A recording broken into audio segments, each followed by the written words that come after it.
Semua orang tahu seperti apa bentuk HP hari ini. Layar besar, tipis, persegi panjang. Tapi tidak semua ponsel lahir dengan bentuk aman. Ada yang harus diputar seperti membuka brankas, ada yang ditempel ke telinga dari samping seperti tako, ada yang bentuknya pulpen. Bahkan, ada yang begitu kecil sampai gampang hilang di saku sendiri. Ini bukan daftar HP gagal. Ini daftar ponsel paling aneh yang pernah dibuat manusia. Dan beberapa di antaranya justru terlalu maju untuk zamannya. Setiap zaman punya ponselnya sendiri. Desain mengikuti tren, fitur mengikuti kebutuhan. Dan entah kenapa, sekarang semuanya terasa mirip. Padahal, di sela arus besar itu selalu ada perusahaan yang berani bertanya, bagaimana kalau bentuknya tidak seperti biasanya? Dari pertanyaan itulah, lahir HP unik, HP aneh, HP eksperimental, yang kadang bikin orang bingung, tapi juga bikin dunia menoleh.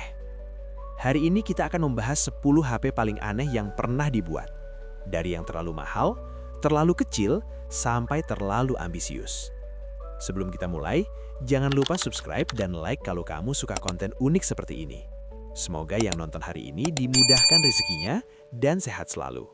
Sekarang, kita mulai dari yang pertama. 10. Motorola V70 2002. Tahun 2002, HP belum berlomba soal kamera, belum ada aplikasi, belum ada layar sentuh. Saat itu, HP adalah simbol status, dan Motorola tidak ingin membuat HP biasa. Mereka membuat V70, bukan flip, bukan candy bar, tapi diputar. Untuk menjawab telepon, kamu harus memutar bagian depannya. Gerakan kecil yang terasa seperti ritual. Bodinya metal, desainnya futuristik. Auranya seperti HP orang penting.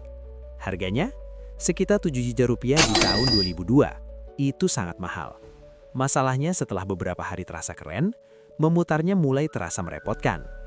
Layarnya kecil, fiturnya standar, tidak ada kelebihan nyata dibanding HP yang jauh lebih murah. V70 bukan jelek, ia hanya terlalu fokus ingin tampil beda. Tapi keberaniannya membuatnya dikenang sampai sekarang. 9. Nokia N-Gage 2003. Tahun 2003, dunia game sedang naik. PlayStation berjaya, Game Boy ada di mana-mana. Dan Nokia punya mimpi besar, menggabungkan HP dan konsol game. Lahirlah N-Gage. Bentuknya tebal dan melengkung.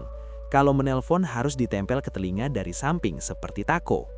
Orang menjulukinya Taco Phone. Harganya sekitar 2,5 juta rupiah. Tidak murah. Di dalamnya ada game seperti Tomb Raider dan Tony Hawk. Untuk zamannya, itu gila. Tapi mengganti game harus lepas baterai dulu. Sebagai HP, tidak nyaman.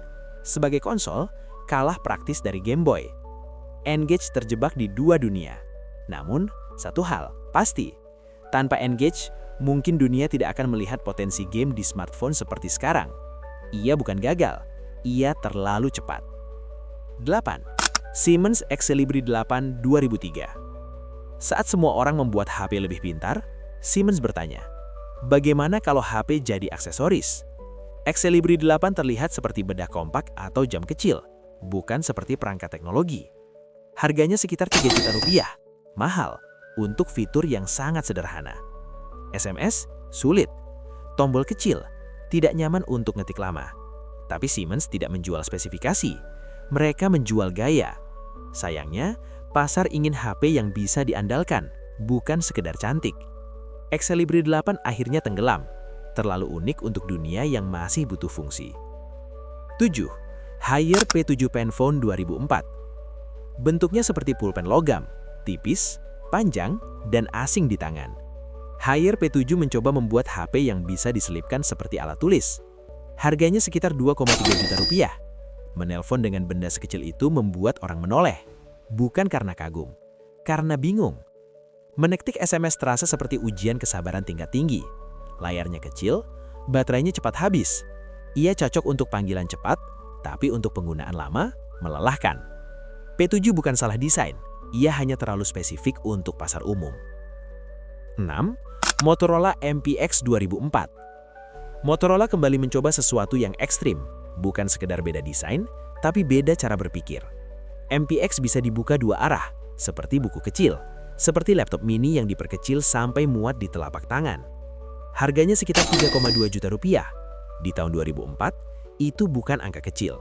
Orang yang membelinya pasti berharap sesuatu yang terasa masa depan. Saat dibuka menyamping, keyboard QWERTY penuh langsung menyapa. Rasanya seperti sedang membuka perangkat kerja rahasia.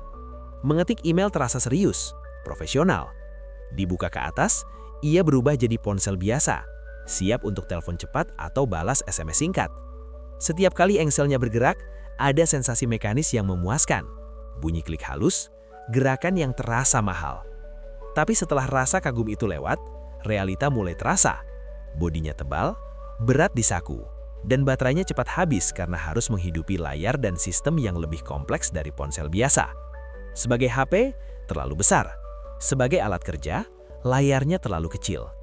MPX seperti orang yang punya banyak bakat, tapi belum tahu harus fokus di mana. Ia ingin jadi segalanya, di saat dunia masih nyaman dengan perangkat yang sederhana dan jelas fungsinya. 5. Siemens SK65 2004. Sekilas terlihat normal, tenang, sopan, seperti HP kantor. Sampai kamu memutarnya. Keyboard QWERTY muncul dari sudut ganjil. Gerakannya unik, seolah ponsel itu mematahkan lehernya sendiri untuk berubah bentuk. Harganya sekitar 3 juta rupiah. Ditujukan untuk profesional, email, kerja, produktivitas. Saat itu, dunia mulai mengenal email mobile. Orang ingin membalas pesan kantor tanpa harus membuka laptop.